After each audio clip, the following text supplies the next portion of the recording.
Hello, this is Greg Allison, the Green Grigs, coming to you on the 24th of March, 2021. Time on deck is 1900 hours Central Daylight Time. We all know that humans are social animals. Humans need social interaction for mental health. That's key to what we're going to be talking about here. Uh, Often in our society, we have this reaction of trying to treat the symptoms. That seems to be what we always want to do, especially if there's a political agenda behind it.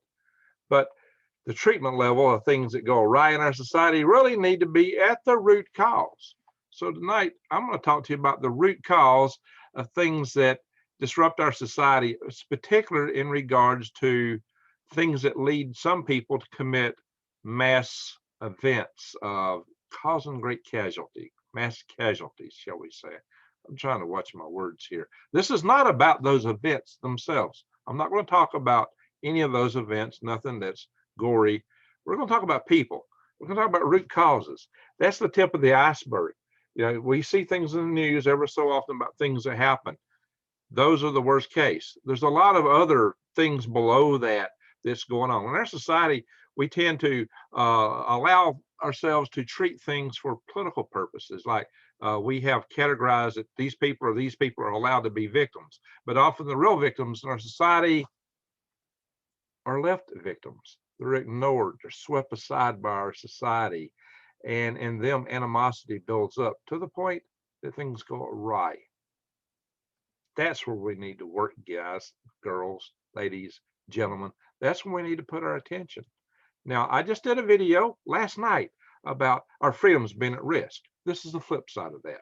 This is the other side. This is turning the coin over.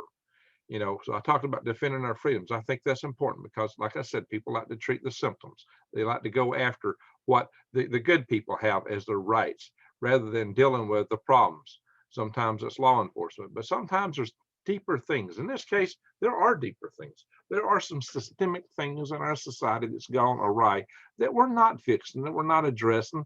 Now, I often talk about such things in this channel. I talk about morality, freedom, why your words are bond, why these things are important. I talk about a lot of freedom oriented topics, of course, but I've also talked about things that are societal, and this is definitely societal. But the purpose of this channel is to help you survive, thrive, and stay out of the hive. And this fits along that category because we just got to fix these things in order for our society to survive, and also so they won't come after us. But what they're wanting to do is not the real answer. That's putting a band-aid on a busted jugular vein. We've got deeper problems to fix, and that's where we need to go, to the root source. And the root source is big.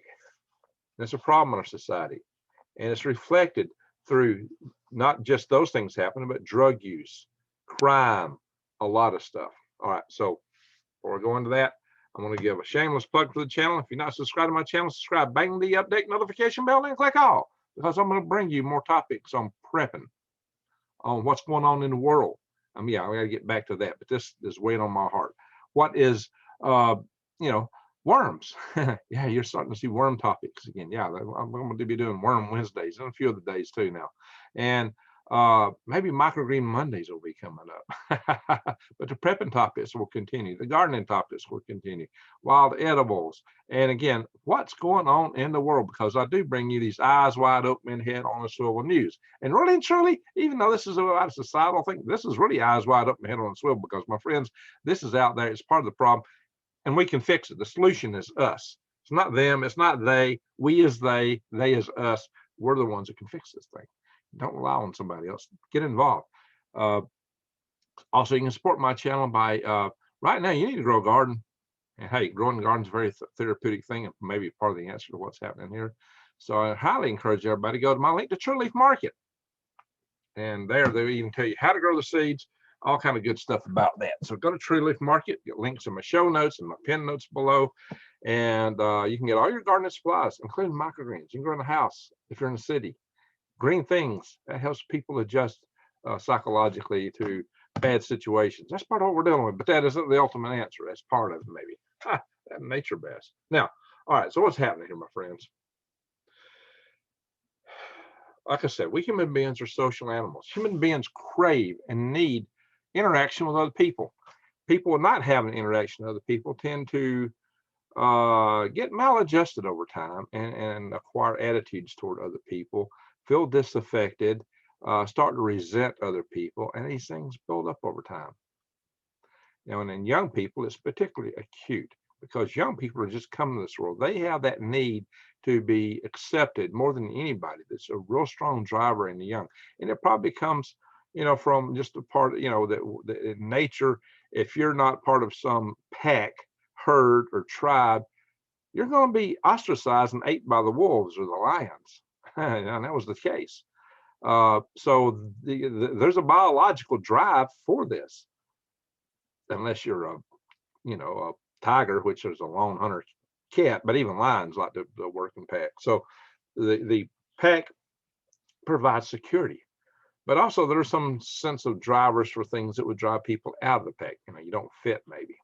But sometimes these don't fit things are not, they're usually not the person's own doing.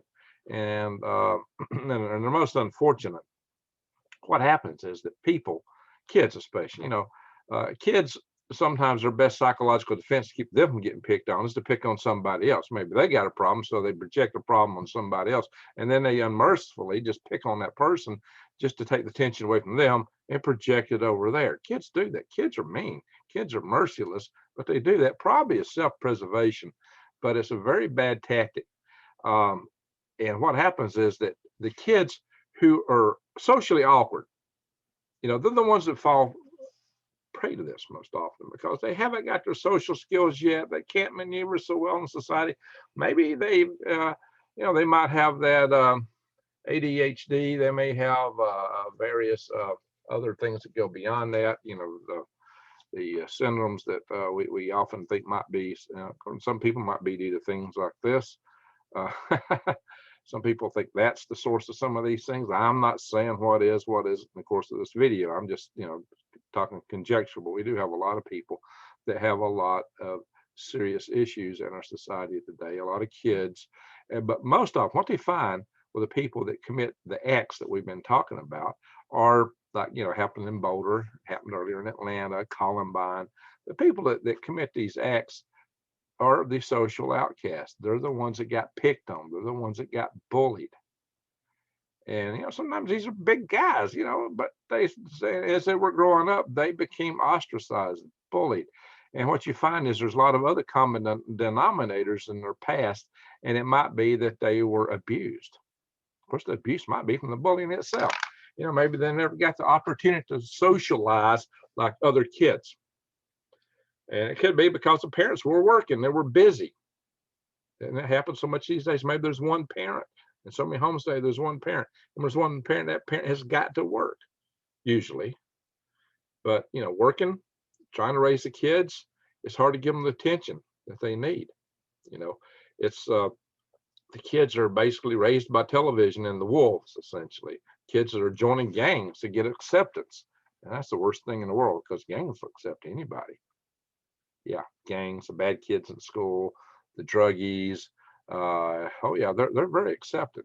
The dropouts, anybody who will accept them, they'll accept because they too are hungry, but they're in a bad spot. A spot they don't need to be in either. Quite frankly, this is a systemic problem in our society that needs addressing. And I'm going to talk about addressing that. It's the case that when the people, it may be they're just socially awkward. These kids, they may not, they may be raised by themselves. They may not have brothers and sisters. Parents can't take them to here, there, and yonder. They don't get much chance to socialize except in school. And you get in school, and school is kind of a lot of kids when they walk in the school system, it's very scary to them. It's very, it's frightening, and it's foreboding. And suddenly they have to live by all these rules, and for a lot of kids that just don't fit too well. They got ants in their pants, they got energy. Kids are full of energy. They want to run around. They don't have to sit at a desk and be told and dictated to. School is like prison for a lot of kids. Some kids like it, some kids are good with it, but some of us felt like school was prison. I was one of them. I was also something of an outcast. Now you look at me today, and today I'm highly socialized. I'm very social. I have been for decades because I've done things like started, as a teenager, I found 2 chapters of the L5 Society, and the other one I founded when I was 23. And then I became basically chairman of the executive committee of which was the CEO of the National Space Society at one point. I ran the halls of Congress. I've led people all over the place and developed rockets and flung high altitude balloons. I've had conferences I've ran many times, lots of people working for me voluntarily. I became very social, but that was motivated by a goal. That's what pulled me out of my knothole. But I would never have thought of doing the things that kids or sometimes think of today. Hey, back when I was a kid, we all had bang bangs. We carried them in our cars to school. They were in the rack behind the seat of the truck for everybody to see. I took one in the show and tell.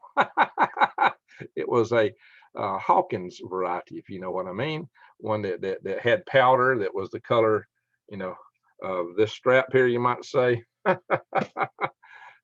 So, but it was a bang bang pole, smoke pole, if you will. Well, that was a different time. But why was it different?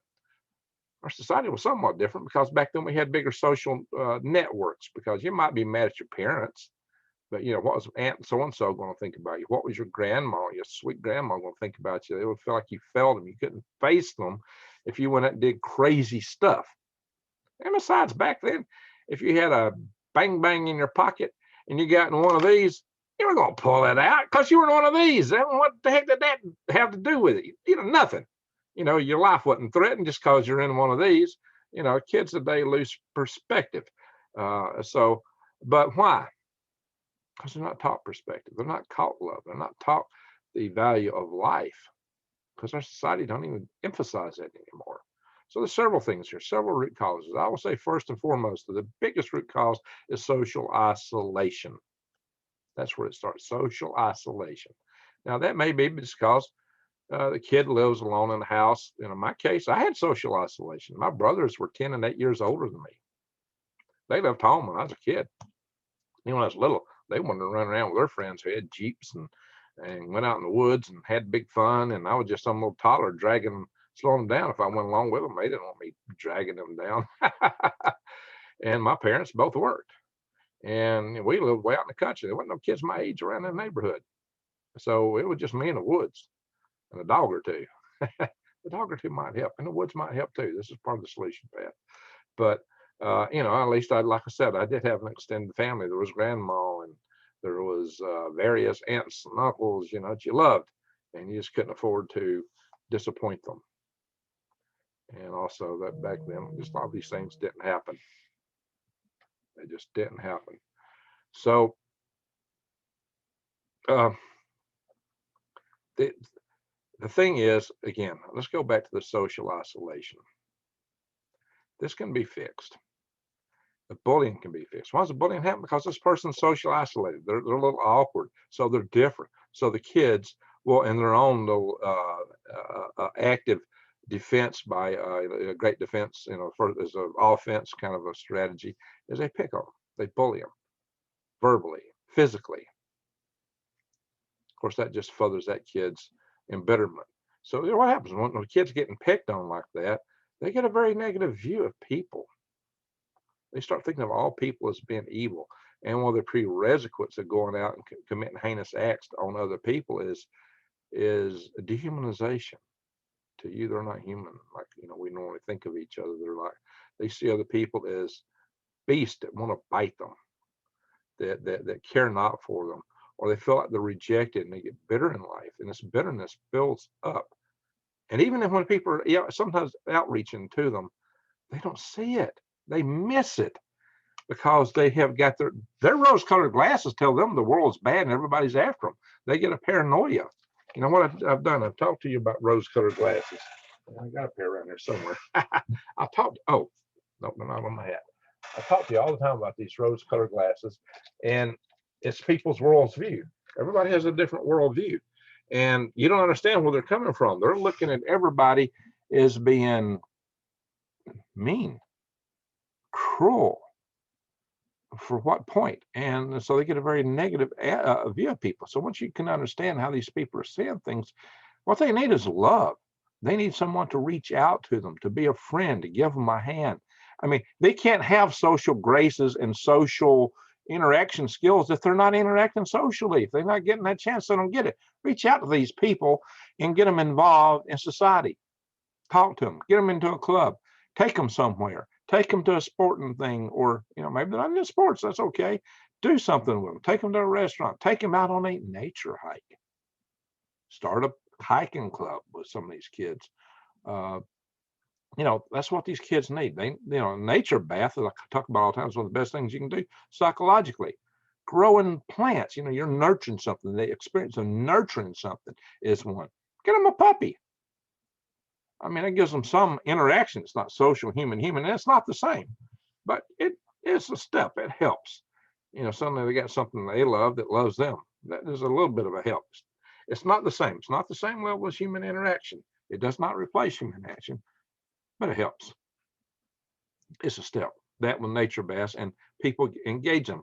Now, you're an adult, you're talking to a kid, that may not be enough either, because they want to be accepted by their own peer group. They need to fit in with their peer. That helps. It does help a lot, but they also need peer acceptance. So if you've got a kid, one of your own kids or somebody in the group, you see that kid, berating somebody, cutting them down, you pull them aside, say, really, that's horrible. You need to cut that out. Yeah, but that puts a bad reflection on you. You got to explain every finger you got pointed at someone, it's three pointing back at you, and what they're saying about you doing what you're doing is awful. You suddenly have become a monster yourself by doing that. Cut it out, you monster, you bully. You're destroying people needlessly to fulfill your own little inner vacancies. You can, if you have to, push it to them. Hopefully, they don't come to that. But these people need to understand they can't get away with that. They shouldn't do that because it's horrible to do to other people. But they don't really see that because they're just trying to keep the bear off their back. Maybe, So it's I'm not really trying to blame those kids too much. It's just a matter of what it is. It's a part of the social interaction network that we have to come to understand and get involved in. Be involved in the kids. Oh, I don't care about the kids. They're lost. Some people say, or I've had people tell me, why don't they support education? I don't want to do this, that, and the other. So really, this is our future. This is what's going to be our legacy. If you don't get these kids set on a path of goodness, there's no future. There's no hope. And that's the other thing we don't do. We don't tell kids there's hope. We're telling them all the time how bad everything's going to be. We're going to, the oceans are going to rise over the Himalayan mountains, and the Earth's going to burn up. This is going to happen. That's going to happen. You don't have to be like that at all. Hey, look, there's a lot of things to hope for and look forward to in nature, in space. That's one of my topics. That gave me a lot of hope. And we got a lot of potentials for exciting futures, but we also have a lot of idiots out there trying to take our rights and freedoms, in part because of these things. So we got to push back on that. But we can. And that's the hope. But you can't do it if you don't know about it. And that's why I'm out here bringing you these stories so that you know about these things. So you know about what Russia's up to. So you know about what China's up to. So you know what Iran's up to. So you know what North Korea's up to. So you can take these things in context and act on them. Now, I did start a Freedom Restoration Foundation, and it gives you all kind of tools for contacting your congressman. It don't have to be about the things for the alerts and the bills we got. It can be whatever you think is important to contact them about. You got those resources. Go to freedomrestorationfoundation.org and you'll find that stuff. But a lot of it is just our societal rot and decay. And a lot of it is just things that we need to fix ourselves because we become reliant on other people that fix things for us. In this case, go out to these kids, talk to them, reach out to them, the ones that need the help, the ones that need the love. Talk to other young people around you and start encouraging them to get involved in that. Get them to see things like this. You can be a very positive agent for change in our world if you will just go out and show some love to these people that are kind of disenfranchised. Go put your arm around them. Be a friend, be a buddy. You know what? Once you start doing that to these people, they'll start responding. They're awkward at first, but give them time. It takes time to develop those skills. The social graces don't happen overnight. And they only happen because somebody's interacting. But if you're not interacting, you're not getting them. That's how you develop them, is to interact, to be involved. And so get these kids involved and get other kids to go out and do it actively. That's the best thing you can do. You can do that. You are the answer, not some government agency. The government agency isn't going to do that. They couldn't do it and wouldn't do it. Because they don't even care about perpetuating that agency, probably, whatever that is. If they solve the problem, they go away. They don't exist anymore. No government agency will ever solve these things. It takes us. There is no they. They is us. We is they. Okay, I tell you that a lot. And that's why I mean this. It's important to know. You can fix these things. Yeah, you can fix these things. But it always comes down to the same thing. Every time you hear these things happen, the individual was socially disaffected. It was this, it was that. Now, okay, maybe some of them got played. I wonder about that. You know, when you got two events happening at the same time, the stuff's going on in Senate. Yeah, I wonder about that. Somebody might have pushed it. Somebody might have played them. I said maybe might have. Didn't say it happened. Don't say Greg said. No, I didn't say that. I'm suggesting possibilities, not actualities. There's a big difference. And please do bear that in mind. There's a big difference. Those of you that want to make accusations all the time, I'm not making accusations, but you might make one on me because I get that all the time. Ha, ha, ha, ha. Like I care. Come on, guys, wake up. I'm no snowflake. You're not going to melt me like that. All right, so let's move on. We can fix these things. I'm here trying to put butter on and balm on the sore spots in our society. That's what we're doing here. We're trying to heal at the root cause of things.